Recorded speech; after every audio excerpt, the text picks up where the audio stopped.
dalam lindungan Allah. Mazmur 91. Orang yang duduk dalam lindungan yang maha tinggi dan bermalam dalam naungan yang maha kuasa akan berkata kepada Tuhan, tempat perlindunganku dan kubu pertahananku, Allahku yang kupercayai. Sungguh dialah yang akan melepaskan engkau dari jerat penangkap burung, dari penyakit sampar yang busuk. Dengan kepaknya ia akan menundungi engkau. Di bawah sayapnya engkau akan berlindung. Kesetiaannya ialah perisai dan pagar tembok. Engkau tak usah takut terhadap kedahsyatan malam, terhadap panah yang terbang di waktu siang, terhadap penyakit sampar yang berjalan di dalam gelap, terhadap penyakit menular yang mengamuk di waktu petang. Walau 1.000 orang rebah di sisimu dan 10.000 di sebelah kananmu, tetapi itu tidak akan menimpamu. Engkau hanya menontonnya dengan matamu sendiri dan melihat pembalasan terhadap orang-orang fasik. Sebab Tuhan ialah tempat pelindunganmu, yang maha tinggi telah kau buat tempat perteduhanmu. Malapetaka tidak akan menimpa kamu, dan tulah tidak akan mendekat kepada kemahmu. Sebab malaikat-malaikatnya akan diperintahkannya kepadamu, untuk menjaga engkau di segala jalanmu. Mereka akan menatang engkau di atas tangannya, supaya kakimu jangan terantuk kepada batu. Singa dan ular tedung akan kau langkahi. Engkau akan menginjak anak singa dan ular naga. Sungguh hatinya melekat kepadaku, maka aku akan meluputkannya. Aku akan membentenginya sebab ia mengenal namaku. Bila ia berseru kepadaku, aku akan menjawab. Aku akan menyertai dia dalam kesesakan. Aku akan meluputkannya dan memuliakannya. Dengan panjang umur akan kukenyangkan dia, dan akan kuperlihatkan kepadanya keselamatan daripadaku. Shalom semua. Di tahun integritas ini, kita perlu belajar untuk memiliki kemurnian atau kesucian hati. Di dalam Mazmur 24 ayat 4, salah satu pengertian integritas adalah bersih tangan dan murni hati, yang artinya tidak adanya motivasi yang salah di dalam orang tersebut, alias bersih. Dan jika kita ingin belajar tentang kemurnian atau kesucian hati, kita harus belajar dari ahlinya, yaitu Tuhan Yesus, the man of integrity. Ada ungkapan yang mengatakan, jika kita ingin belajar, belajarlah dari ahlinya. Artinya, kita harus totalitas dalam belajar dan belajar dari mereka yang tidak hanya menguasai teori, tetapi juga telah mempraktekkan dan menghidupi yang diajarkannya. Sehingga dapat dikatakan bahwa Yesus adalah guru agung dan teladan kita dalam hal kesucian hati. Mari kita belajar bersama beberapa teladan dari kehidupan Yesus mengenai kesucian hati. Yang pertama, Yesus tidak memiliki motivasi yang salah. Di dalam Matius 4 ayat 1-11, Yesus membuktikan dirinya bukan melalui kehebatan pelayanan, tetapi dari ketaatan, firman, dan perintah Tuhan saja. Setelah Yesus selesai berpuasa 40 hari, iblis mencoba Yesus dan melontarkan kata, "Jika engkau anak Allah," sebanyak 2 kali, di mana iblis seolah-olah menggoda Yesus untuk membuktikan dirinya sebagai anak Allah. Tetapi Yesus tidak berusaha membuktikan dirinya dengan mengikuti kehendak iblis, melainkan dengan menunjukkan ketaatannya kepada perintah Allah di dalam firman Tuhan.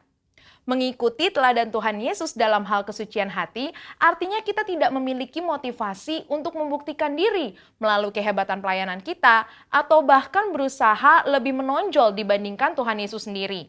Marilah kita menunjukkannya melalui ketaatan kita akan perintah dan kehendak Tuhan. Selain itu, di dalam Matius 9 ayat 35-36, dengan sangat jelas terlihat bahwa motivasi Tuhan Yesus dalam pelayanan adalah belas kasihan akan jiwa-jiwa yang lelah dan terlantar, seperti domba tanpa gembala.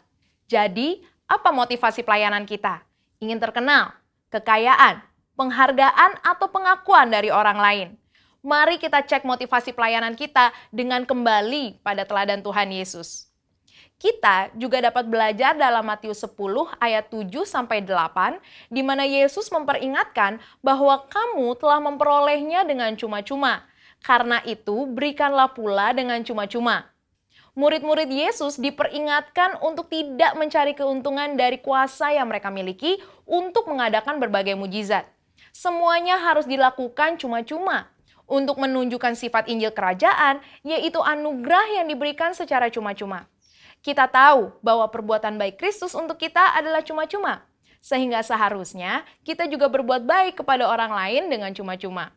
Selanjutnya, teladan Yesus yang kedua dalam hal kesucian hati adalah fakta bahwa Yesus tidak mencari pujian bagi diri sendiri.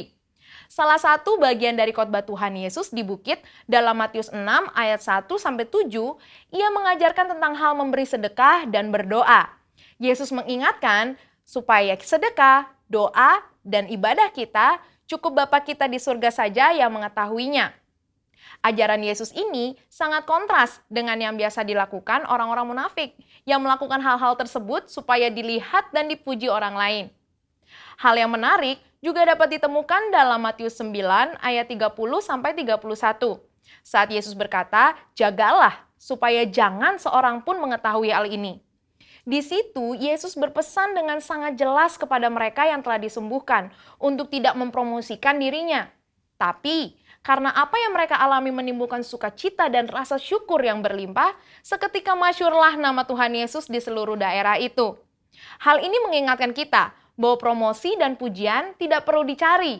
Janganlah pelayanan yang kita lakukan adalah demi mengejar pujian dari mereka yang kita layani. Kita juga dapat belajar bahwa pengagungan dan penghormatan datangnya dari orang lain, bukan diri sendiri. Dalam Matius 17 ayat 9, Petrus, Yakobus, dan Yohanes menjadi saksi keistimewaan pribadi Yesus. Ketika Yesus dimuliakan, bahkan dikunjungi oleh Musa dan Elia. Yesus bisa saja menyuruh ketiganya memberitakan peristiwa tersebut kepada orang-orang Yahudi dan ahli Taurat sebagai legitimasi berita kerajaan Allah yang Yesus sampaikan sebelum ia wafat. Sehingga dirinya dipuji dan memperkecil penolakan para ahli Taurat. Tetapi Yesus tidak melakukannya. Teladan Tuhan Yesus yang ketiga dalam hal mengampuni kesalahan dan dosa. Di dalam Alkitab, Tuhan Yesus mengajarkan tentang kasih, di mana salah satu implementasinya adalah dalam hal pengampunan. Matius 5 ayat 38-48 mengajarkan agar kita jangan melawan orang yang berbuat jahat kepada kita, serta memberikan lebih dari apa yang dituntut oleh orang lain. Mau memberikan pinjaman, bahkan mendoakan mereka yang menganiaya. Dengan jelas Yesus mengajarkan kita untuk mengampuni tanpa batas. Semua hal ini telah dijalani Tuhan Yesus dan menjadi praktek hidup bagi kita. Ia melalui segalanya, mulai dari vonis hukuman tanpa bukti, penghinaan dan aniaya, sampai pada puncaknya yaitu penyalipan. Namun walaupun demikian, kita tahu di dalam Lukas 23 ayat 34, Tuhan Yesus tetap berkata, "Ya Bapa, ampunilah mereka, sebab mereka tidak tahu apa yang mereka perbuat." Mengampuni kesalahan orang-orang yang bersalah kepada kita akan membuat kita senantiasa memelihara kesucian hati. Dan di tahun 2021 ini, marilah kita ikuti teladan Tuhan Yesus sebagai the man of integrity dalam hal kemurnian atau kesucian hati, dengan memiliki motivasi yang benar, tidak mencari pujian bagi diri sendiri, dan mengampuni orang yang bersalah kepada kita. Saudara, untuk penjelasan lebih lengkapnya dari tim teologi kami, jangan lupa buka link yang ada di atas atau scan QR Code yang tersedia. Salam integritas. Tuhan Yesus memberkati. Maranatha.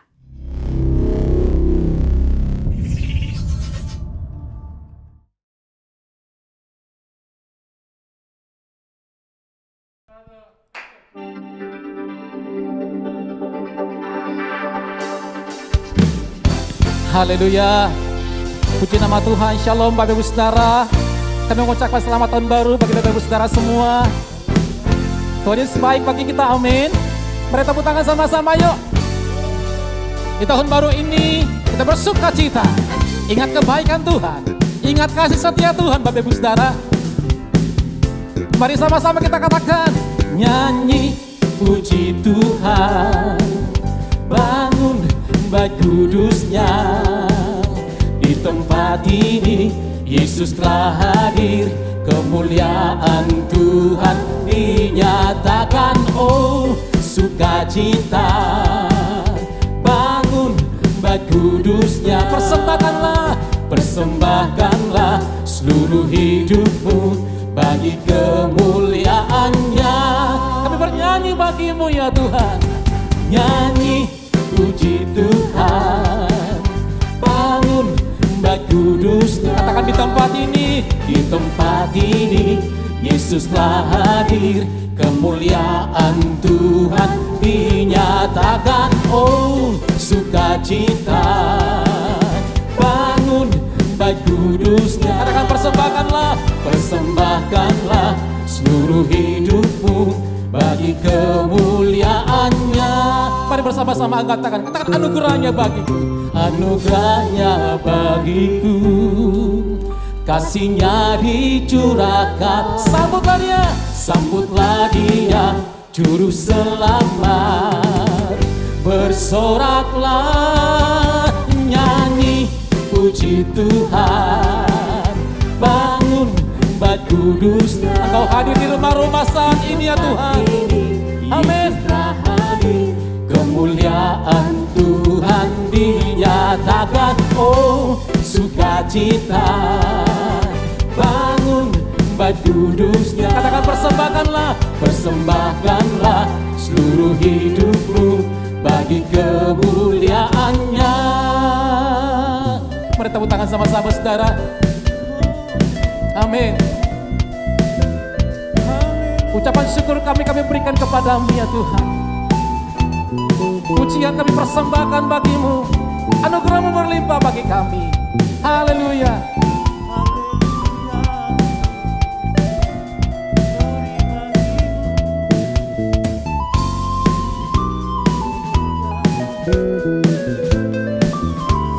Mari bersama dengan keluarga, sama-sama katakan, anugerahnya bagiku, kasihnya dicurahkan. Sambutlah dia, juru selamat. Bersoraklah, amin. Bersoraklah,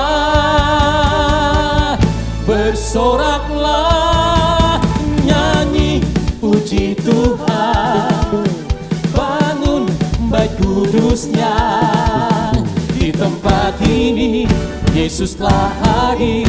Kemuliaan Tuhan dinyatakan. Oh, sukacita, bangun Bait Kudusnya. Persembahkanlah seluruh hidupmu, seluruh hidupmu bagi kemuliaan. Persembahkanlah, persembahkanlah seluruh hidupmu bagi kemuliaannya. Sekali lagi, persembahkanlah seluruh hidupmu bagi kemuliaannya. Yang mau tepuk tangan sama-sama yuk, katakan haleluya. Ini sukacita kami Tuhan di awal tahun 2021.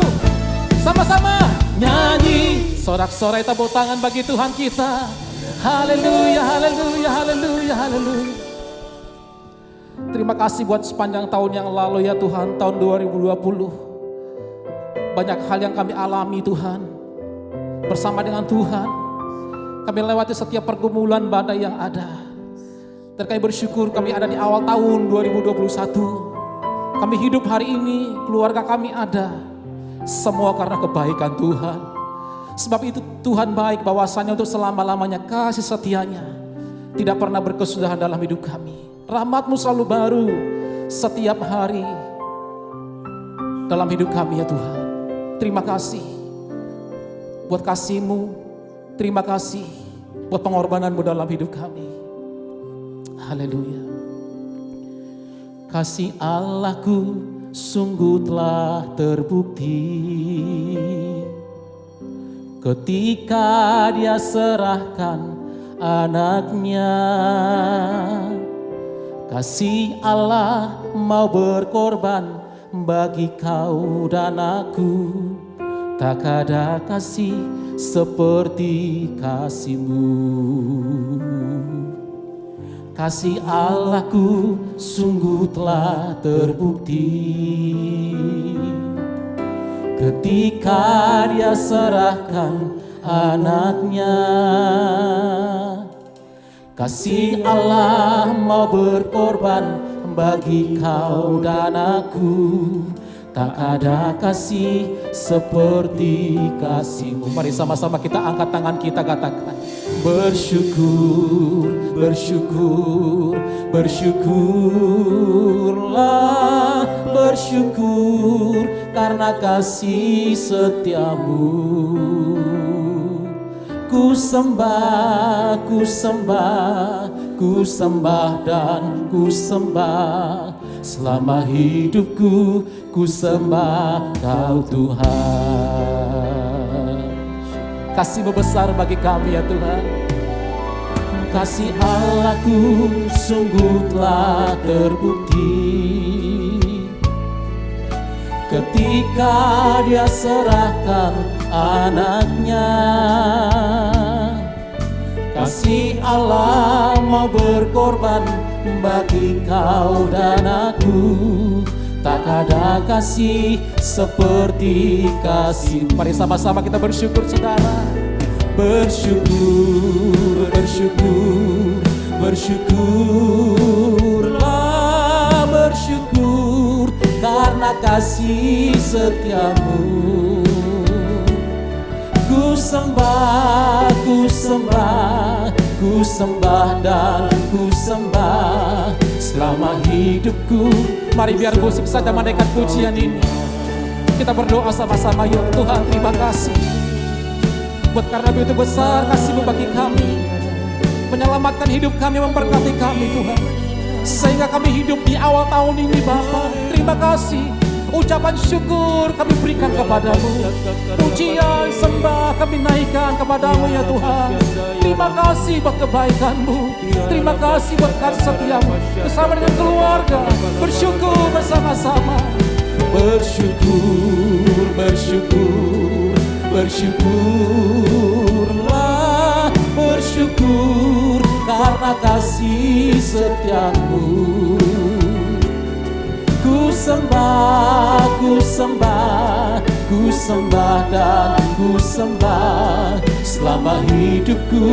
Ku sembah Kau Tuhan. Selama hidup kami, selama hidupku, ku sembah Kau Tuhan. Sekali lagi, selama hidupku, ku sembah Kau Yesus.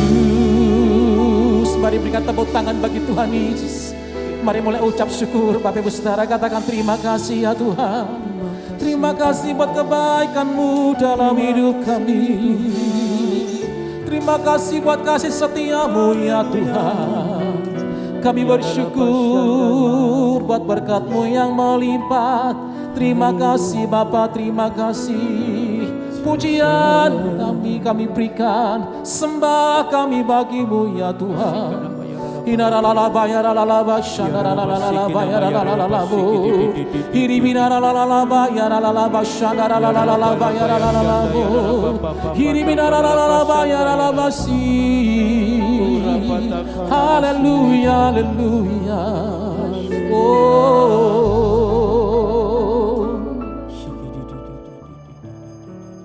kami rasakan hadirat-Mu saat kami menyembah-Mu. Kami rasakan kuasa-Mu yang tidak terbatas saat kami memuji. Damai sejahtera sukacita melimpah atas hidup kami. Di rumah-rumah Engkau hadir saat ini Bapa. Keluarga lepas keluarga diberkati oleh Tuhan. Ada damai sejahtera dan sukacita. Sebab Engkau Raja Shalom hadir di rumah kami, hadir di hidup kami. Kita berikan tepuk tangan bagi Tuhan Yesus saudara. Haleluya. Makasih Tuhan Yesus. Oh Yesusku,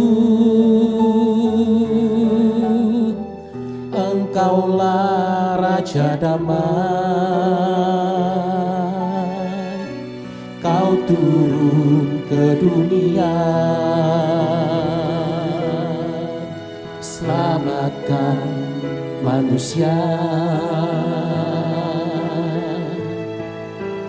Oh Yesusku,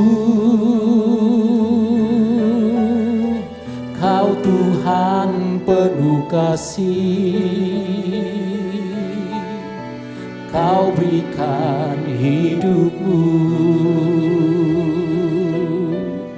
untuk tebus dosaku. Kaulah Allah yang ku puji. Kaulah Allah yang ku sembah, kemuliaan bagimu di tempat maha tinggi. Kemuliaan bagimu di tempat maha tinggi. Kita berikan sorak-sorai tepuk tangan bagi Tuhan Yesus. Haleluya. Oh Yesusku, Engkaulah Raja damai. Kau turun ke dunia, selamatkan manusia. Oh Yesusku, Kau Tuhan penuh kasih. Kau berikan hidupmu untuk tebus dosaku. Kaulah Allah yang ku puji, Kaulah Allah yang ku sembah. Kemuliaan bagimu di tempat maha tinggi. Kemuliaan hanya bagimu ya Tuhan, di tempat yang maha tinggi. Segala kemuliaan kami berikan kepadamu Yesus, Tuhan dan Juru Selamat hidup kami. Haleluya. Kemuliaan bagimu di tempat maha tinggi. Kemuliaan bagimu di tempat maha tinggi. Di tempat yang maha tinggi, di tempat maha. Mari sambil angkat kedua tangan kita, sama-sama kita katakan, di tempat maha tinggi. Berikan sorak-sorai tepuk tangan bagi Tuhan. Haleluya, haleluya, haleluya. Oh, terima kasih Tuhan. Apapun pergumulan kami hari-hari ini, bahkan di tahun yang baru ini Bapa, kami terus mau percayakan janji-Mu, bahwa janji-Mu ya dan amin. Engkau Bapa yang baik, tidak pernah gagal, tidak pernah lalai menepati setiap janji-Mu dalam hidup kami. Biar hidup kami sepanjang tahun ini terus menyenangkan hati-Mu Tuhan. Percayakan janji-Mu dan berharap kepadamu. Terima kasih Bapa, terima kasih. Haleluya.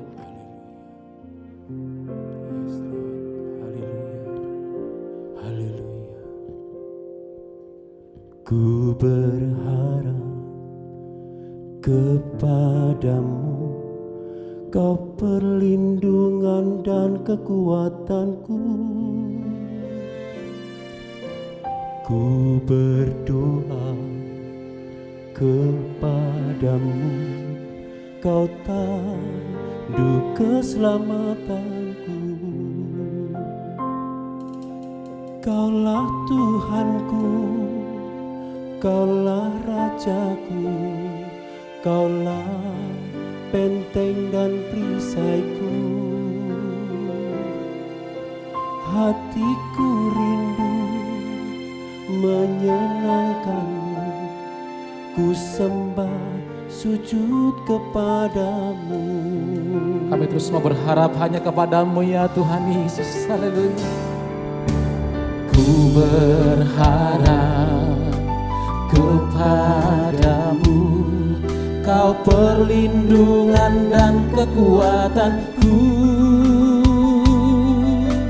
Ku berdoa kepadamu, Kau tandu keselamatanku. Oh, Kaulah Tuhanku, Kaulah Rajaku,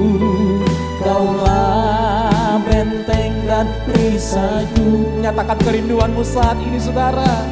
Hatiku rindu menyenangkanmu, ku sembah Engkau.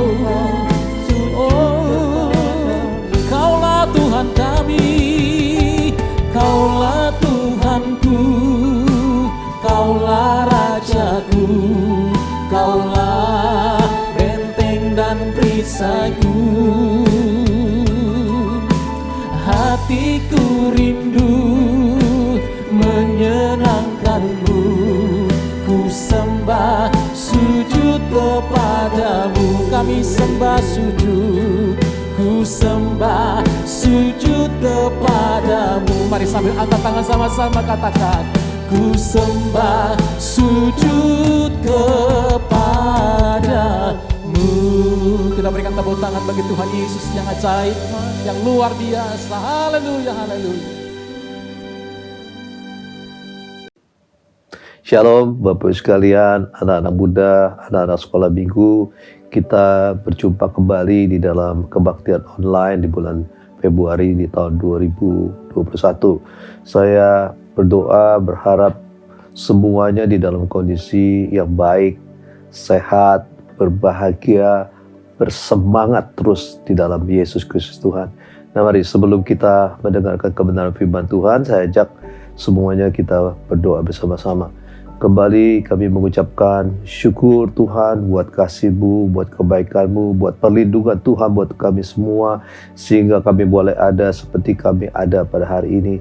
Tuhan, biar Tuhan Kau berbicara bagi setiap kami, Kau menuntun setiap kami Tuhan, untuk kami berjalan di dalam kebenaran firman-Mu, di dalam tuntunan-Mu Tuhan, sehingga kami akan melihat perbuatan Allah, pertolongan Allah yang nyata di dalam hidup kami ini Tuhan. Urapi hamba-Mu yang tidak ada apa-apa ini Tuhan, mampukan hamba-Mu untuk bisa menyampaikan kebenaran firman-Mu Tuhan. Urapi hamba-Mu dan juga setiap kami Tuhan, urapi Tuhan. Dan saat ini dengan otoritas daripada Tuhan Yesus Kristus, saat ini kami patahkan setiap siasat manusia dalam nama Yesus, dan kami merubuhkan setiap kubu-kubu yang didirikan oleh keangkuhan, kesombongan manusia untuk menghalangi pengenalan akan Allah. Saat ini kami rumpuhkan di dalam nama Yesus, dan kami mau tawan segala pikiran, dan kami mau taklukkan di bawah kaki-Mu Tuhan. Biar Roh Kudus yang berkuasa berdaulat sepenuhnya atas pikiran hati kami. Terima kasih Tuhan, di dalam nama Yesus kami berdoa dan mengucapkan syukur. Haleluya, amin. Nah Bapak sekalian, kita bersyukur kita dituntun oleh Tuhan memasuki tahun 2021 ini bicara tentang tahun integritas, tahun integriti. Ini sesuatu yang sangat penting untuk semua kita mengetahui betapa pentingnya untuk kita ini memiliki integritas di dalam hidup kita ini, supaya hidup kita menjadi terang dan garam, bisa menjadi berkat bagi banyak orang. Nah pada bulan Februari ini, mari setiap kita ini mau belajar tentang salah satu bentuk integritas, bicara tentang ketaatan atau obedience. Ya, ketaatan ini sangat penting. Ini merupakan salah satu karakternya Tuhan Yesus. Nah, kenapa sangat penting saya katakan? Pertama sebagai karakter Tuhan Yesus, tapi kita juga harus tahu bagaimana bahwa manusia pertama jatuh di dalam dosa karena ketidaktaatan. Berapa sekali kalau kita lihat di dalam kitab Kejadian pasal kedua ayat yang ke-16, itu dikatakan lalu Tuhan Allah memberi perintah ini kepada manusia, semua pohon dalam taman ini boleh kau makan buahnya dengan bebas, tetapi pohon pengetahuan tentang yang baik dan yang jahat itu janganlah kau makan buahnya, sebab pada hari kau memakannya pastilah kau mati, dikatakan. Jadi ada perintah Tuhan yang mengatakan melarang untuk Adam dan Hawa ini yang waktu itu hidup di dalam hal yang baik ya di Taman Eden, untuk tidak memakan buah pohon pengetahuan tentang yang baik dan yang jahat. Nah kita tahu Bapak sekalian bahwa karena tipu daya iblis yang waktu itu berupa ular, maka Hawa dan Adam melanggar, artinya perintah Tuhan ini. Mereka tidak taat untuk melakukan apa yang diperintahkan oleh Tuhan. Nah, jadi kita melihat dosa pertama yang dilakukan manusia itu ketidaktaatan ini. Nah, apa akibat daripada dosa ini? Sekarang tentunya manusia pertama kehilangan kemuliaan Tuhan, lalu terputus hubungannya dengan Tuhan, lalu menderita, ya, sakit penyakit, susah untuk cari penghasilan dan segalanya, lalu juga mengalami yang dikatakan kematian jasmani, rohani, bahkan kematian yang kekal. Nah, Bapak sekalian, dosa ketidaktaatan ini kita melihat membuka dosa yang lain. Ya, setelah dosa ketidaktaatan kita lihat ya bagaimana anak-anak daripada Adam dan Hawa, ya, Kain dan Habel. Ya, Kain membunuh adiknya sendiri. Jadi ada dosa pembunuhan. Dan kita melihat terus dosa berkembang. Ya, dosa yang dikatakan dosa penyembahan berhala, kesombongan, lalu membenci, dan segala macam itu masuk di dalam kehidupan manusia. Nah, saudara lihat dikatakan di dalam Roma pasal ke-5 ayat 19. Saudara lihat akibat dosa ketidaktaatan daripada Adam dan Hawa ini membawa dampak bagi semua umat manusia yang ada di muka bumi ini. Dikatakan di dalam Roma pasal ke-5 ayat 19, jadi sama seperti oleh ketidaktaatan satu orang, dikatakan. Siapa ketidaktaatan satu orang? Itu Hawa dan Adam. Semua orang telah menjadi orang berdosa. Saudara saya ini, ya, kita jadi orang berdosa karena kita memiliki dosa asal dari nenek moyang kita, Adam dan Hawa. Dan juga termasuk juga dosa kita pribadi. Jadi saudara lihat dampak ketidaktaatan itu besar di dalam kehidupan manusia, ya, sehingga menyebabkan dikatakan Alkitab semua manusia sudah jatuh dalam dosa, kehilangan kemuliaan Allah, dan upah dosa itu maut, kematian yang kekal. Nah, itu sebabnya Bapak sekalian kita melihat bahwa manusia sudah jatuh dalam dosa, ada kematian kekal menanti. Tetapi firman Allah berkata, karena begitu besar kasih Allah kepada dunia ini, maka dia mengutus putra yang tunggal, sehingga setiap orang yang percaya tidak binasa, melainkan beroleh hidup yang kekal. Nah, kita lihat sekarang tentang apa yang Tuhan Yesus kerjakan di dalam karya penyelamatan umat manusia yang sudah jatuh di dalam dosa ini. Dan dalam Filipi pasal kedua ayat yang ke-8 dikatakan, dan dalam keadaan sebagai manusia ia telah merendahkan dirinya, dikatakan, dan taat sampai mati, bahkan sampai mati di kayu salib. Itulah sebabnya Allah sangat meninggikan dia dan mengaruniakan kepadanya nama di atas segala nama, supaya dalam nama Yesus bertekuk lutut segala yang ada di langit dan yang ada di bumi dan yang ada di bawah bumi, dan segala lidah mengaku Yesus Kristus adalah Tuhan bagi kemuliaan Allah Bapa. Nah, Bapak sekalian, jadi Tuhan Yesus datang ke muka bumi ini, ya, menjalankan satu karya penyelamatan yang agung, yang sangat luar biasa. Nah, dikatakan Tuhan datang ke muka bumi ini, dia dikatakan merendahkan dirinya, ya, meninggalkan segala kemuliaannya, kebesarannya, keilahiannya untuk jadi seorang manusia yang lahir di tempat yang paling hina, ya, di kandang domba. Dan Bapak sekalian, perjalanan Tuhan Yesus ke depan Tuhan Yesus itu seperti ada skenario yang sedemikian rupa, ada road map-nya, bagaimana dia harus menjalani segala sesuatu. Nah, Bapak sekalian, ada satu yang menarik, dikatakan bahwa Yesus taat sampai mati, bahkan sampai mati di kayu salib. Nah, ini satu pelajaran yang kita mau belajar dari tokoh yang sangat luar biasa, the man of integrity, yaitu Yesus Kristus Tuhan. Dia lahir di muka bumi ini, menjalankan apa yang menjadi kehendak Bapa sejak dia lahir sampai dia mati di kayu salib. Itu tidak pernah Tuhan Yesus tidak taat, tetapi dia taat sepanjang hidupnya sebagai manusia di muka bumi ini.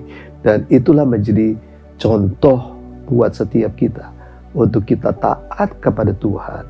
Tidak hanya sebatas waktu-waktu tertentu, tetapi sepanjang hidup kita, ya, sampai kita selesai tentunya hidup kita di muka bumi ini. Nah, di dalam Roma pasal kelima ayat 18, Rasul Paulus juga menekankan ini, ya, bicara tentang ketaatan. Sebab aku tidak akan berani berkata-kata tentang sesuatu yang lain, kecuali tentang apa yang telah dikerjakan Kristus olehku, yaitu untuk memimpin bangsa-bangsa lain kepada ketaatan oleh perkataan dan perbuatannya. Saudara lihat bahwa Rasul Paulus mendapat tugas dari Tuhan untuk membawa bangsa-bangsa lain untuk bertobat, menerima Yesus menjadi Tuhan dan Juru Selamat, tetapi tentunya itu untuk menjadi bangsa yang hidup dengan taat, ya, baik dengan perkataan dan perbuatan. Nah, saya mau waktu itu saya cari tahu tentang apa sih arti taat ini, ya, ketaatan. Nah, di dalam bahasa Indonesianya, taat itu kamus bahasa Indonesia dikatakan senantiasa tunduk, senantiasa tunduk. Tidak hanya waktu-waktu tertentu, tetapi dikatakan senantiasa tunduk kepada Tuhan, pemerintah, dan sebagainya. Yang kedua, ketaatan atau taat itu bicara tidak berlaku curang. Yang ketiga dikatakan taat itu bicara orang yang hidupnya saleh atau kuat beribadah, ya. Jadi ketaatan itu tentunya adalah melakukan, artinya tunduk, melakukan senantiasa apa yang diperintahkan oleh Tuhan seumur hidupnya. Nah, di dalam kata Ibrani, ya, taat itu bicara shema, memiliki makna taat. Ketaatan adalah sikap tunduk kepada wewenang, menjalankan apa yang diperintahkan, mematuhi apa yang dituntut, atau menjauhkan diri dari apa yang dilarang. Itu bicara tentang taat atau ketaatan. Nah, ketaatan itu ada yang mendefinisikan juga dengan sukacita menjalankan petunjuk perintah seseorang yang bertanggung jawab atas kita. Atau yang kedua dikatakan tunduk pada ketentuan, aturan, perintah, otoritas. Nah, ini yang kita harus miliki sebagai orang-orang yang percaya, orang-orang Kristen. Karena orang Kristen hidupnya tidak taat kepada perintah Tuhan, ya, saya percaya itu bukan orang Kristen yang sungguh-sungguh. Dia tidak akan bisa menjadi terang dan garam. Dia tidak akan menjadi role model, menjadi contoh bagi orang lain. Tetapi setiap daripada kita ini ya harus betul-betul menjadi orang-orang yang taat senantiasa. Nah, sampai Tuhan Yesus berkata begini. Di dalam Yohanes pasal ke-14-15, saudara perhatikan Bapak sekalian. Ya, bagaimana ketaatan ini penting karena Tuhan Yesus berkata begini. Jikalau kamu mengasihi aku, jikalau kamu mengasihi aku, kata Tuhan, kamu akan menuruti segala perintahku.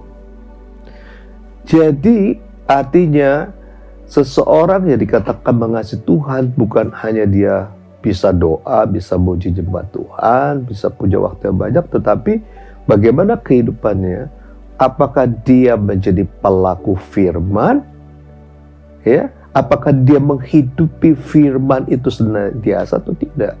Dan sebab itu Tuhan Yesus katakan, jikalau kamu mengasihi aku, kamu akan menuruti segala perintahku. Ini garis bawahi Bapak sekalian untuk kita renungkan bersama-sama. Memang bukan sesuatu yang mudah, ya. Mudah untuk dikatakan, memang susah di dalam praktek, tetapi bukan sesuatu yang juga tidak mungkin untuk kita lakukan. Karena kalau Tuhan memerintahkan, saya percaya kita ini pasti sanggup, tentunya dengan pertolongan Roh Kudus, ya. Nah, ketaatan ini penting karena apa? Ketaatan ini Bapak sekalian, ini membawa kita kepada sesuatu yang luar biasa tentunya. Kita lihat waktu manusia di Taman Eden, sebetulnya hidup mereka dipenuhi, apa yang mereka perlukan semuanya tersedia. Tetapi waktu ketidaktaatan itu terjadi, maka mereka hidupnya susah. Ya, hidupnya merana, hidupnya menderita. Nah, di dalam Yosua pasal pertama, ya, dikatakan begini, Yosua pasal pertama ayat 8 dikatakan, janganlah engkau lupa memperkatakan kitab Taurat ini, tetapi renungkanlah itu siang dan malam, supaya engkau bertindak hati-hati sesuai, dikatakan, ya, bertindak hati-hati sesuai dengan segala yang tertulis di dalamnya, sebab dengan demikian perjalananmu akan berhasil dan engkau akan beruntung. Kalau saudara baca di dalam Ulangan pasal 28, ya, pertama itu bicara tentang berkat, dikatakan aku memperhadapkan engkau kepada kehidupan dan kematian, kepada berkat dan kutuk. Nah, kalau kita menerima berkat, mau menerima sesuatu yang baik, dikatakan kita harus mendengar perintah Tuhan dan melakukan dengan setia. Nah, di dalam Yohanes pasal ketiga atau 36, Tuhan Yesus berkata begini, barang siapa percaya kepada anak, ia memperoleh hidup yang kekal. Tetapi barang siapa dikatakan tidak taat kepada Allah, ia tidak akan melihat hidup, melainkan murka Allah tetap ada di atasnya. Jadi seseorang akan memperoleh kehidupan yang kekal memang waktu dia bertobat terima Yesus, tetapi dia di dalam hidupnya itu harus taat kepada anak, kepada firman Tuhan Yesus, kepada Yesus sendiri. Supaya apa? Kita tentunya menyelesaikan perkara hidup kita di dunia ini dengan baik, ya, kita menyenangkan hati Tuhan, menjadi berkat, menjadi terang bagi banyak orang, dan kita masuk di dalam tentunya kehidupan yang kekal. Nah, ada beberapa quote yang saya ambil di sini dari bicara tentang ketaatan, sesuatu yang baik Bapak sekalian, supaya kita juga juga bisa semakin memahami betapa pentingnya ketaatan. Ya, dikatakan there will be no peace in any soul until it is willing to obey the voice of God. Jadi seseorang akan menerima damai sejahtera di dalam jiwanya, ya, di dalam rohnya, itu kalau kita hidup taat akan perintah Tuhan. Kalau kita tidak melakukan, tentunya nggak ada damai sejahtera dalam hidup kita. Nah, lalu dikatakan juga faith and obedience come first, then God answer prayer. Jadi dikatakan iman dan ketaatan itu harus yang pertama-tama. Karena kita tahu iman tanpa perbuatan mati. Kalau kita cuma percaya, kita tidak menjadi pelaku firman, mati, nggak ada artinya Bapak sekalian. Tetapi dikatakan faith and obedience come first, then God answer prayer. Jadi waktu kita artinya memiliki iman, lalu kita taat kepada firman-Nya, maka apa yang menjadi pergumulan, apa yang menjadi doa kita, apa yang menjadi keinginan kita, pasti akan dijawab oleh Tuhan. Nah, lalu Bapak sekalian, dikatakan obedience to God must never be delayed. Artinya ketaatan itu kepada Tuhan tidak boleh ditunda-tunda. Ya, saya pernah mengalami ada perintah Tuhan, saya tunda-tunda. Hasilnya apa? Hasilnya merugikan. Saya bersyukur, saya minta ampun sama Tuhan, lalu saya berjalan kembali seperti apa yang Tuhan perintahkan, dan Tuhan pulihkan, Tuhan berkati saya berlimpah-limpah. Ketaatan tidak bisa dilakukan hanya 99,9%, tetapi mesti 100%. Ya, dilakukan secara tuntas, tidak ditangguh-tangguhkan. Lalu dikatakan begini, ya, ada lagi quote yang mengatakan obedience to God is an expression of our love for God. Jadi ketaatan itu bicara tentang ekspresi cinta kita kepada Tuhan. Jadi Bapak sekalian, tidak hanya kita muji nyembah Tuhan, tidak hanya berdoa baca Alkitab, tetapi bicara tentang mengikuti, melakukan apa yang diperintahkan Tuhan. Itu merupakan satu ekspresi, satu tanda bahwa kita mengasihi Yesus Kristus Tuhan tentunya. Nah, mari Bapak sekalian, saya mau ajak Bapak sekalian tentang apa yang Tuhan ajarkan buat kita semua. Bicara tentang ketaatan ini. Nah, saudara, kita tahu bahwa yang pertama tentunya kita harus taat kepada Bapa di surga, kepada Tuhan. Tuhan mengajarkan ini. Nah, kita lihat dari satu kisah bagaimana waktu Tuhan Yesus datang ke Yohanes untuk dia minta dibaptis. Ya, di dalam Matius pasal ketiga ayat 13 yang dikatakan, maka datanglah Yesus dari Galilea ke Yordan kepada Yohanes untuk dibaptis olehnya. Tetapi Yohanes mencegah dia. Katanya, akulah yang perlu dibaptis olehmu, dan engkau yang datang kepadaku. Nah saudara, memang kita bisa melihat Tuhan Yesus adalah firman yang hidup, yang jadi manusia. Dia adalah Tuhan dan juga manusia 100%. Dia datang kepada manusia yang namanya Yohanes, bisa dibaptis. Saudara bisa bayangkan bagaimana Yohanes pasti gemeteran, pasti takut, karena dia tahu dan dia pernah berkata, yang datang kemudian lebih berkuasa daripadaku, aku tidak layak untuk membuka kasutnya Tuhan Yesus saja tidak layak. Nah, ini Tuhan Yesus datang untuk dibaptis oleh Yohanes. Ya, lalu apa yang Tuhan Yesus katakan? Lalu Yesus menjawab, katanya kepadanya, biarlah hal itu terjadi, karena demikianlah sepatutnya kita menggenapkan seluruh kehendak Allah. Dan Yohanes pun menurutinya. Jadi sekalian, ada skenario yang sudah ada, saya percaya. Ya, bagaimana Tuhan Yesus dibaptis oleh. Nah, Tuhan Yesus itu artinya merendahkan dirinya, dia taat dengan skenario apa yang jadi ketentuan itu untuk dia dibaptis oleh yang namanya Yohanes Pembaptis. Ya, lalu kita lihat hal yang kedua yang diajarkan Tuhan Yesus tentang ketaatan. Tuhan Yesus lahir waktu artinya bangsa Israel dibawa kekuasaan orang Roma. Ya, Tuhan Yesus lahir sebagai orang Yahudi. Nah, pada waktu itu Yahudi, orang Israel dijajah oleh orang Roma. Nah, Bapak sekalian, pernahkah saudara melihat dalam Alkitab Tuhan Yesus mengajarkan orang-orang Jews Israel untuk berontak kepada artinya penguasa yang ada, orang-orang Roma? Tidak pernah, Bapak sekalian. Walaupun murid-muridnya sendiri menganggap Tuhan Yesus itu menjadi pemimpin mereka untuk mereka mengalami kemerdekaan, tapi Tuhan tidak pernah mengajarkan demikian. Kenapa demikian? Karena di dalam Roma pasal ke-13 ayat yang pertama, ya tentunya saudara harus tahu kenapa Tuhan mengizinkan orang Roma menguasai Yerusalem dan menguasai orang Israel, karena ketidaktaatan mereka, dosa mereka tentunya ya. Di dalam Roma pasal ke-13 ayat yang pertama dikatakan, tiap-tiap orang harus takluk kepada pemerintah yang di atasnya. Sebab tidak ada pemerintah yang tidak berasal dari Allah.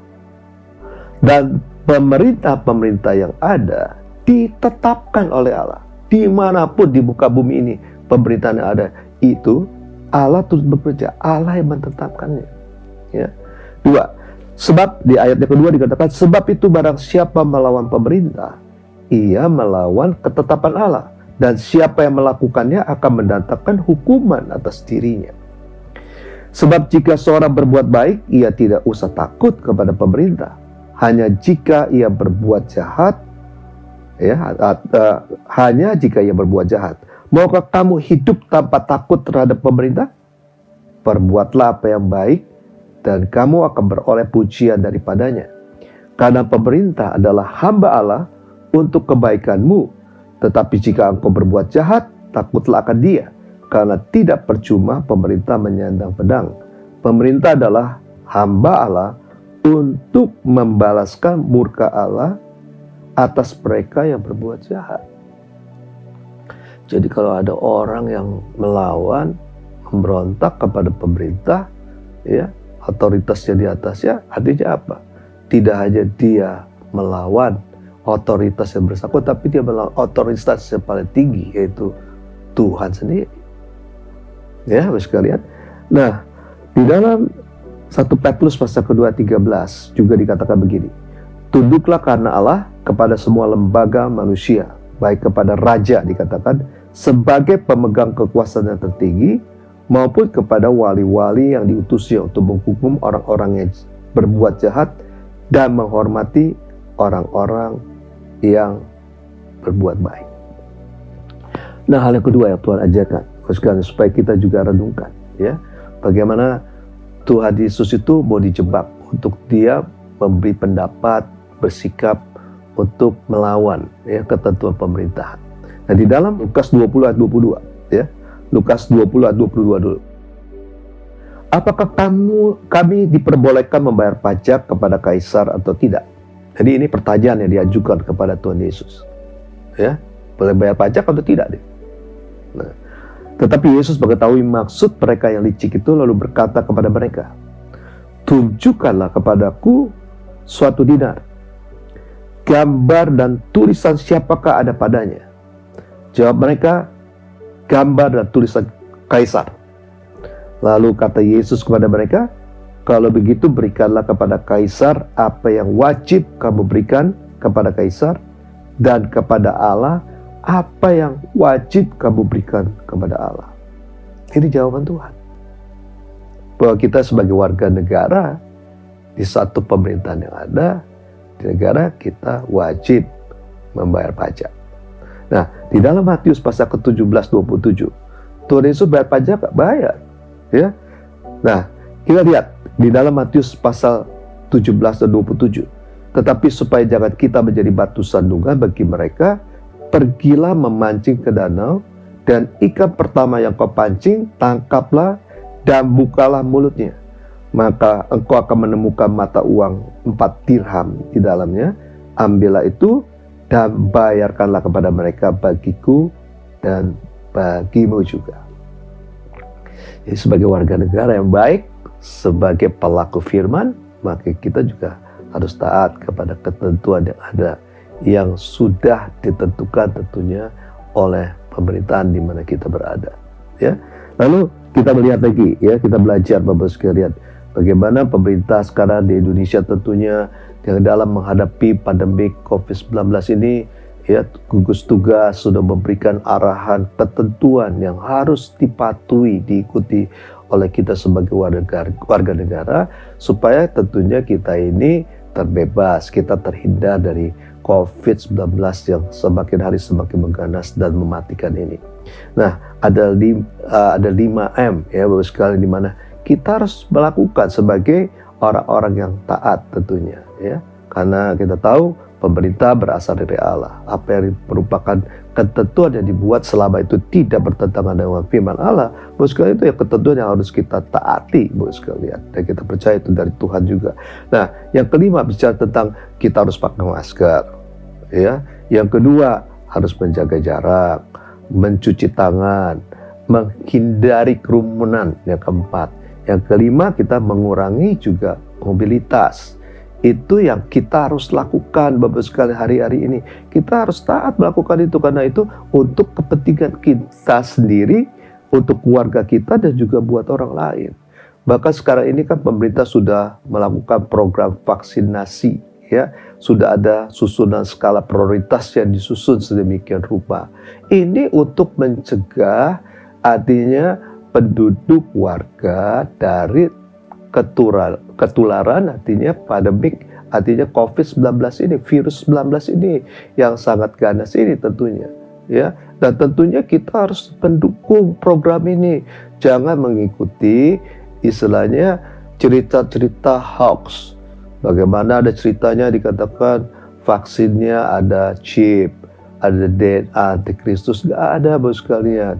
Nah, dengar baik-baik Bapak sekalian. Kalau kita baca di dalam kitab Wahyu, tanda yang dipakai di tangan kanan, ya, lalu di dahi itu coba kita harus hubungkan dengan ada tujuannya. Itu memang sudah ada dan available, tinggal penerapannya di muka bumi ini.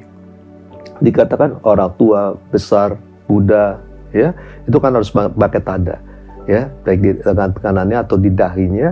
Kalau tidak pakai itu, tidak bisa melakukan artinya transaksi jual beli. Jadi ini berkaitan dengan transaksi jual beli. Jadi chip ini Bapak sekalian, ini bicara sesuatu sistem yang disiapkan sedemikian rupa, ya, selama ini untuk memudahkan pembayaran, sistem pembayaran.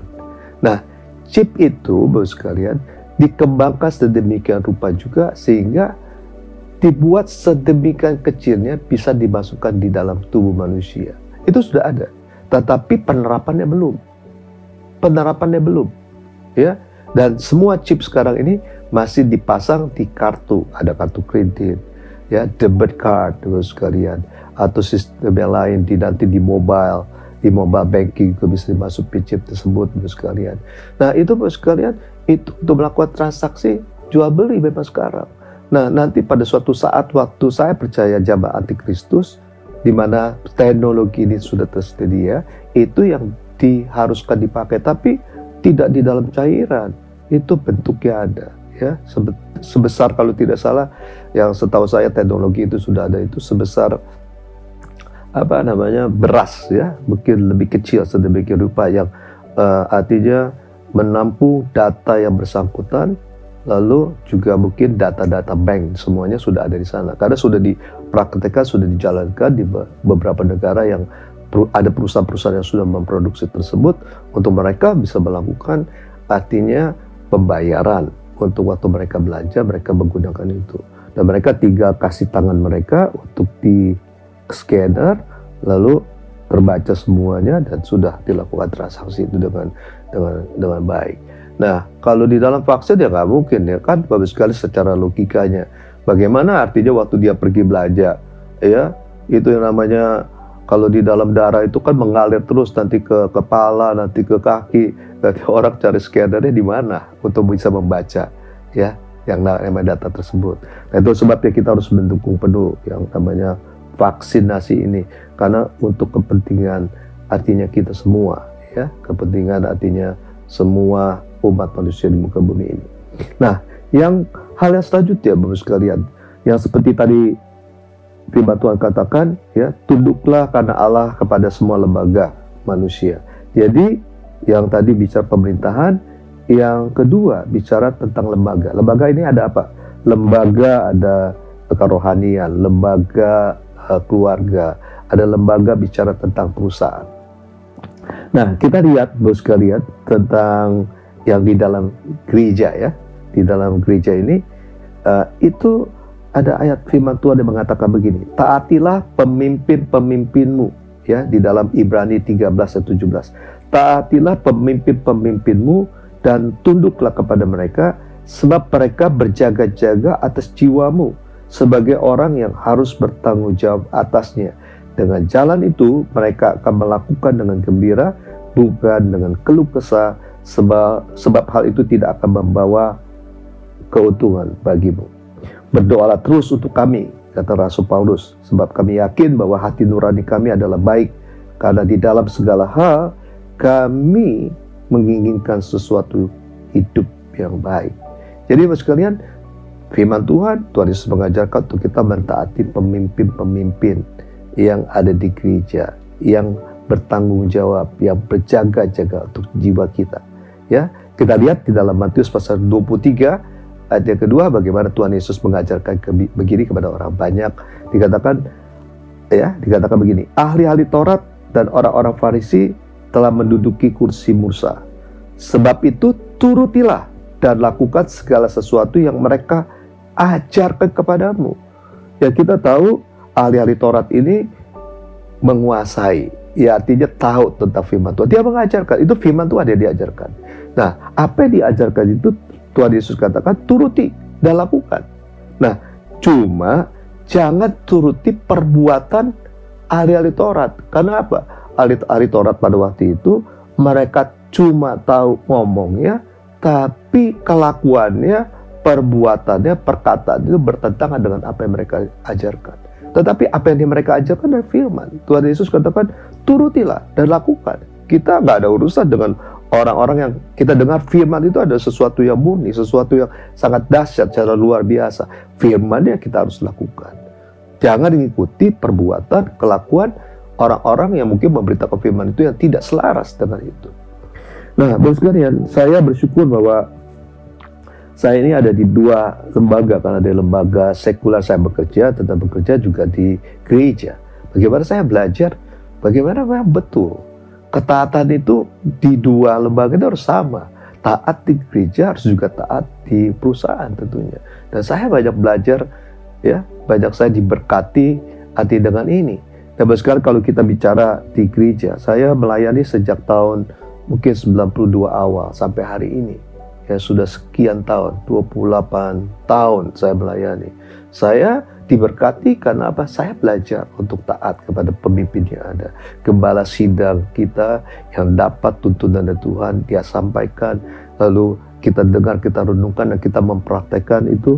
Dan saya melihat ada sesuatu yang sangat luar biasa tentunya, karena apa yang Tuhan kasih kepada beliau, kita dapat, kita dengar, kita taat melakukannya, dan kita melihat, ya, sesuatu yang nyata daripada apa yang merupakan kebenaran firman Tuhan yang disampaikan, pesan Tuhan itu disampaikan. Nah, oleh karena itu, mari Bapak sekalian, saya ajak bicara begini Bapak sekalian, ya. Kita tahu kita diajarkan untuk, artinya saat-saat ini Pak Diko banyak bicara tentang bersembunyi. Bersembunyi ini Bapak sekalian, itu ada ayat firman-Nya, dan di dalam firman Tuhan itu banyak mengajarkan di dalam kondisi keadaan bahaya. Tentunya waktu saudara lihat waktu zaman orang-orang Israel berada di Mesir, ada tulah Tuhan. Waktu Tuhan memberikan hukuman kepada Mesir, saudara lihat orang Israel tidak kena. Tetapi mereka tidak kena karena apa? Karena mereka itu berada di suatu tempat seperti yang Tuhan arahkan. Mereka waktu tulah ke-10 berada di dalam rumah. Mereka waktu hujan es yang besar-besar, mereka ada di tanah Gosen. Tidak kelihatan kemana-mana. Ya, bersembunyi itu bicara kita masuk di dalam hadirat Tuhan, kita banyak memuji menyembah Tuhan, kita banyak membaca Alkitab, dan kita mengurangi kegiatan-kegiatan yang biasanya kita lakukan di zaman normal tentunya. Karena itu berbahaya buat kita di dalam pandemik COVID-19 ini. Nah, lebih banyak kita menghindar untuk itu. Ya, seperti firman Tuhan katakan, kalau orang bijak melihat malapetaka, bersembunyilah ia. Tetapi orang yang tak berpengalaman berjalan terus lalu kena celaka. Nah, ini yang Tuhan ajarkan, firman Tuhan yang Tuhan ajarkan, ya, melalui pemimpin rohani kita, untuk kita bisa mempraktekkan ini supaya kita tentunya selamat, tentunya kita terhindar daripada COVID-19 ini. Nah, lalu bicara tentang persembahan sulung. Nah, ini juga ada ayat firman Tuhan yang diajarkan kepada kita semua. Dikatakan, muliakanlah Tuhan dengan hartamu, dengan hasil pertama dari segala penghasilanmu, maka lumbung-lumbungmu akan diisi penuh sampai berlimpah-limpah, dan bencana pemerahanmu akan meluap dengan air buah anggurnya. Nah, memang di dalam masa-masa sekarang, masa-masa sulit, ya, memang ini satu pergumulan. Tetapi saya percaya, Bapak sekalian, waktu kita taat melakukan apa yang diperintahkan Tuhan, di dalam kondisi yang sulit, sukar sekalipun, justru disitulah kita akan melihat pertolongan Tuhan yang nyata. Ya, pertolongan Tuhan yang nyata, Bapak sekalian. Saudara harus bergumul sungguh-sungguh untuk terus bisa melakukan apa yang diperintahkan Tuhan, mempersembahkan persembahan sulung ini. Ya, kita masuk di dalam bulan Februari, kita mempersembahkan apa yang kita dapat salary yang pertama di Januari, dipersembahkan kepada Tuhan. Saya percaya itu seperti menabur benih yang subur untuk kita bisa menuai di masa-masa di depan. Nah, Bapak sekalian, juga Tuhan Yesus mengajarkan juga bagi saudara dan saya yang bekerja, artinya di perusahaan, ya. Nah, ini sebagai orang-orang percaya, kita juga harus mentaati segala peraturan kebijakan, ya, ketentuan yang ada di dalam perusahaan di mana kita bekerja. Sebagai orang taat, kita harus ikut di situ. Karena saya percaya ketentuan peraturan itu semuanya kan dibuat sedemikian rupa untuk kebaikan perusahaan, juga untuk kebaikan seluruh staf karyawan yang ada.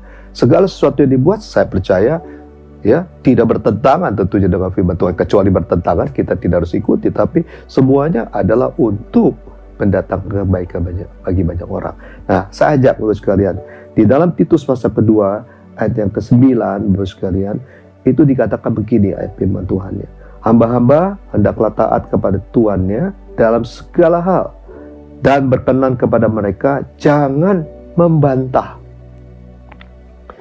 jangan curang, tetapi hendaklah selalu tulus dan setia, supaya dengan demikian mereka dalam segala hal memuliakan ajaran Allah, Juru Selamat kita.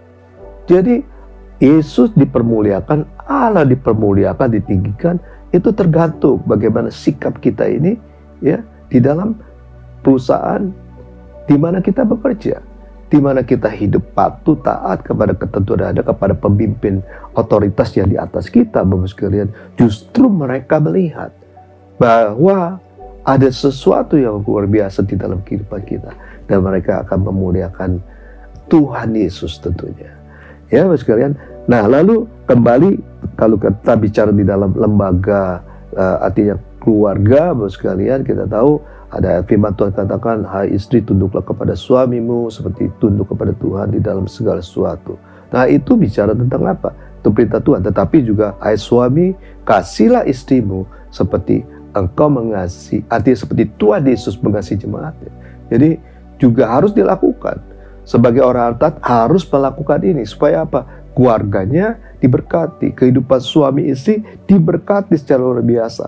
Nah, bagaimana dengan artinya sikap anak-anak kepada orang tua? Nah, ini saya mau ajak anak-anak muda, anak-anak sekolah minggu, ya, bagaimana ayat firman Tuhan ini ditulis 2 kali, ya, berarti ini sesuatu yang sangat penting untuk anak-anak lakukan kepada orang tua. Nah, di dalam Efesus pasal ke-6 ayat yang pertama dikatakan, hai anak-anak, taatilah orang tuamu di dalam Tuhan, karena haruslah demikian. Hormatilah ayahmu dan ibumu, ini adalah sesuatu perintah yang penting, seperti yang nyata dari janji ini, supaya kamu berbahagia dan panjang umurmu di bumi. Jadi anak-anak kalau mau panjang umur, diberkati, hidup ya di muka bumi ini, maka harus taat kepada orang tua. Hormati orang tua. Apapun kondisi keadaan mereka, tetap harus dihormati. Ya, kecuali ada perintah-perintah, surat-surat yang melanggar, yang tidak sama dengan kebenaran firman Tuhan, ya kita bisa tidak melakukan itu, tapi pun kita mengelaknya, artinya tidak melakukan dengan cara yang baik, cara yang sopan. Nah, di dalam Kolose pasal ke-3 20 ini diungkapkan lagi tentang perintah ini. Dikatakan, hai anak-anak, taatilah orang tuamu dalam segala hal, karena itulah yang indah di dalam Tuhan. Dikatakan, ya, hai anak-anakku, taatilah orang tuamu dalam segala hal, karena itulah yang indah di dalam Tuhan.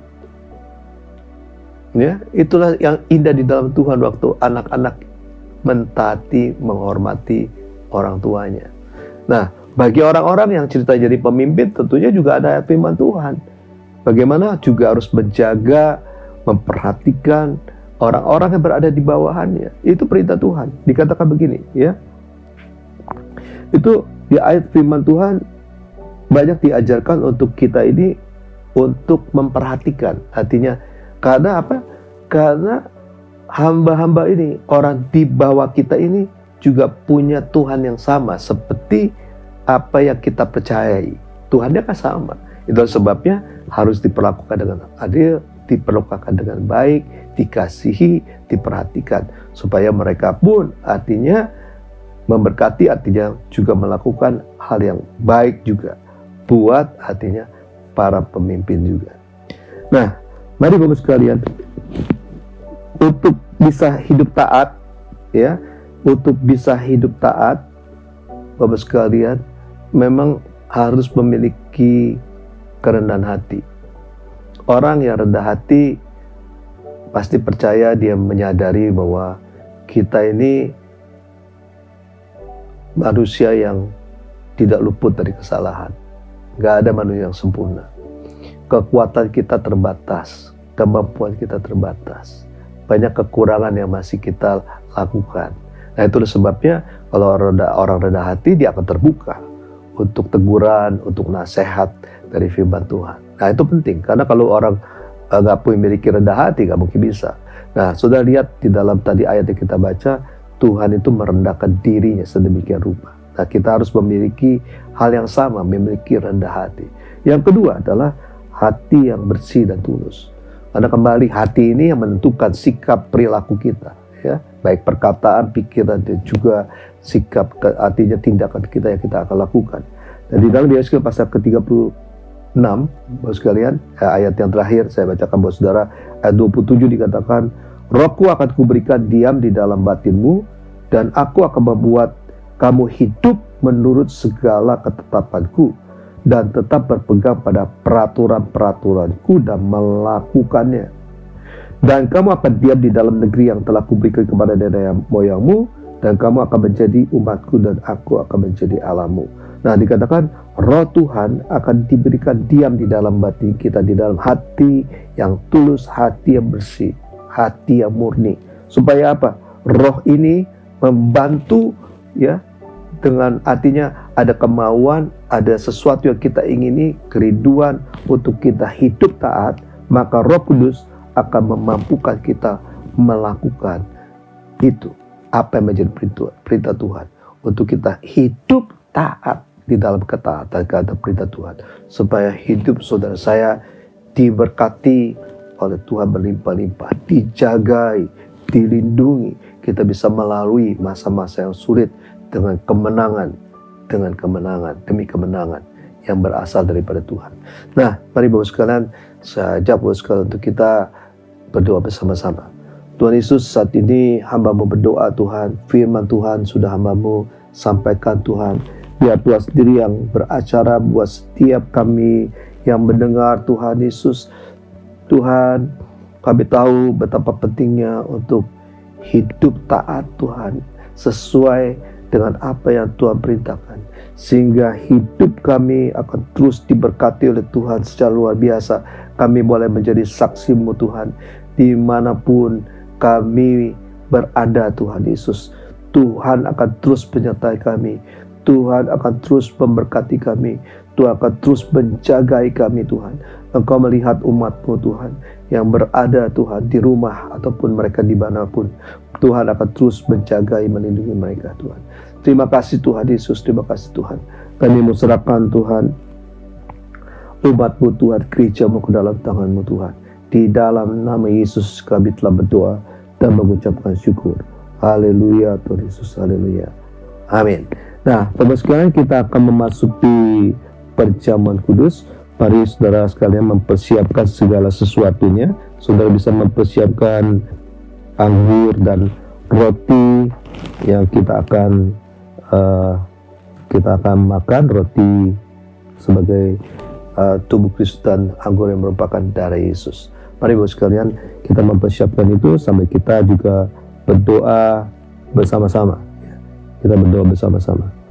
Tuhan Yesus, kami akan masuk di dalam perjamuan kudus ini Tuhan. Biar Tuhan Engkau sendiri melihat keberadaan kami Tuhan. Biar Tuhan, kalau ada kesalahan, ada dosa yang masih kami lakukan Tuhan, biar Tuhan mentahirkan, menguduskan kami Tuhan Yesus, sehingga kami layak Tuhan di dalam perjamuan kudus ini. Sehingga waktu kami makan roti yang merupakan tubuh-Mu, minum anggur yang merupakan darah-Mu, Tuhan akan berkarya secara luar biasa. Yang sakit disembuhkan, yang lemah dikuatkan, yang putus harapan diberikan pengharapan yang baru oleh Tuhan. Terima kasih Tuhan, terima kasih Tuhan. Irabashika tataralaba shika taralaba, irabashika tataralaba shika tataralaba, shindaraba shika tataralaba, shindaraba, irabashika tataralaba. Oh Yesus Tuhan, terima kasih Tuhan Yesus. Terima kasih Tuhan, terima kasih Tuhan. Terima kasih Tuhan, pimpin Tuhan perjamuan kudus ini Tuhan, pimpin Tuhan. Terima kasih Tuhan. Sebab apa yang telah kuteruskan kepadamu telah aku terima dari Tuhan, yaitu bahwa Tuhan Yesus pada malam waktu Ia diserahkan mengambil roti. Mari jemaat yang dikasih Tuhan, kita angkat roti di tangan kanan kita tinggi-tinggi, dan sesudah itu Ia mengucapkan syukur atasnya. Ia memecah-mecahkan dan berkata, inilah tubuhku yang diserahkan bagi kamu, perbuatlah ini menjadi peringatan akan aku. Jemaat yang dikasih Tuhan, bukankah roti yang kita pecah-pecahkan dan persekutuan dengan tubuh Kristus? Mari kita memakan dalam nama Yesus.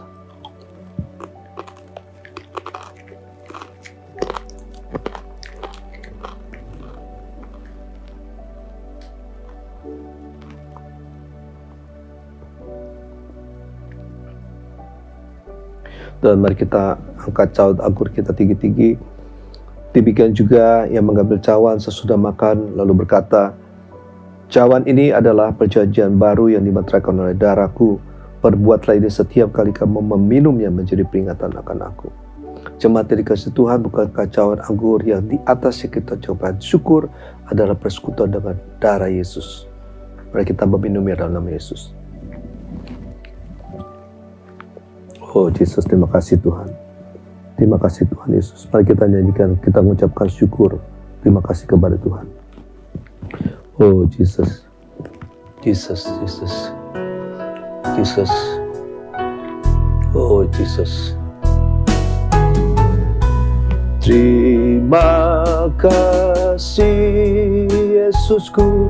Terima kasih Yesusku. Puji syukur hanya bagi Tuhanku. Terima kasih Yesusku.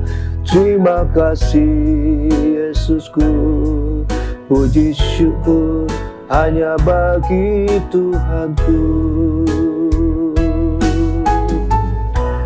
Terima kasih Yesusku. Terima kasih Yesusku. Puji syukur hanya bagi Tuhanku. Terima kasih Yesusku. Terima kasih Yesusku. Puji syukur hanya bagi Tuhanku. Puji syukur hanya bagi Tuhanku. Puji syukur hanya bagi Tuhanku.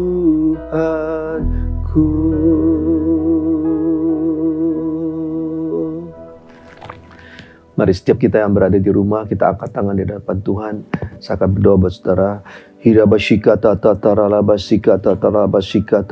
Kau melihat Tuhan, kami yang ada dimanapun Tuhan, yang ada di rumah, dimanapun kami berada Tuhan.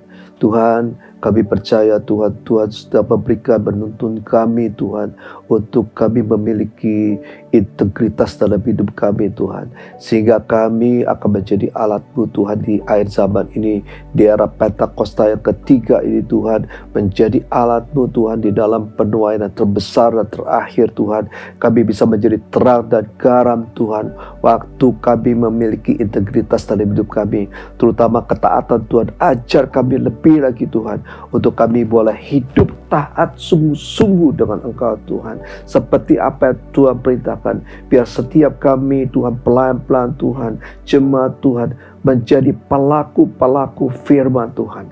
Terima kasih Tuhan Yesus, biar Roh Kudus terus memenuhi setiap kami Tuhan, memampukan kami untuk melakukan Tuhan apa yang Tuhan perintahkan, sehingga kami sungguh-sungguh mengasihi-Mu Tuhan Yesus. Terima kasih Tuhan, terima kasih Tuhan. Terima kasih Tuhan, biar Tuhan berkati jemaat-Mu yang bekerja, yang berusaha Tuhan Yesus. Berkati berlimpah-limpah anak-anak yang sekolah, yang kuliah, diberkati Tuhan. Bahkan yang saat ini yang sedang sakit, disembuhkan oleh Tuhan Yesus Kristus, karena janji firman-Mu mengatakan, oleh pilur-pilur Tuhan Yesus di kayu salib, semua sakit penyakit sudah disembuhkan dalam nama Yesus. Yang lemah dikuatkan, yang susah dihiburkan, bahkan yang putus pengharapan diberikan pengharapan yang baru oleh Tuhan. Dalam nama Yesus kami berdoa, haleluya, amin. Nah Bapak sekalian, sebelum kita menerima doa berkat, mari kita sama-sama mendeklarasikan tentang arti Pentakosta yang ketiga. Pentakosta ketiga, yang pertama adalah pencurahan Roh Kudus yang dahsyat di zaman Noh, melebihi yang terjadi di Azusa Street.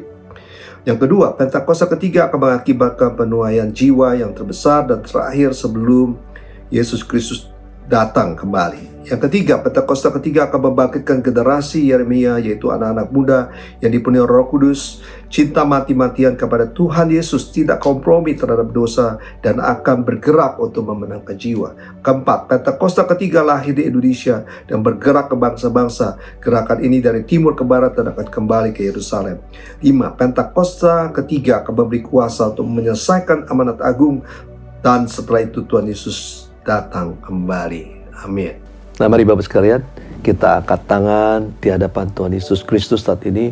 Kekasih Tuhan Yesus Kristus saat ini, terimalah damai sejahtera, sukacita, kebahagiaan, kesembuhan, pemulihan, bahkan berkat yang berlimpah-limpah daripada Bapa di surga melalui Putra yang tunggal, Yesus Kristus Tuhan, dan melalui persekutuan manis dengan Roh Kudus menyertai saudara sekalian mulai hari ini sampai Tuhan Yesus Kristus datang untuk kedua kalinya, bahkan sampai selama-lamanya. Yang percaya dan diberkati, mari kita katakan sama-sama, amin.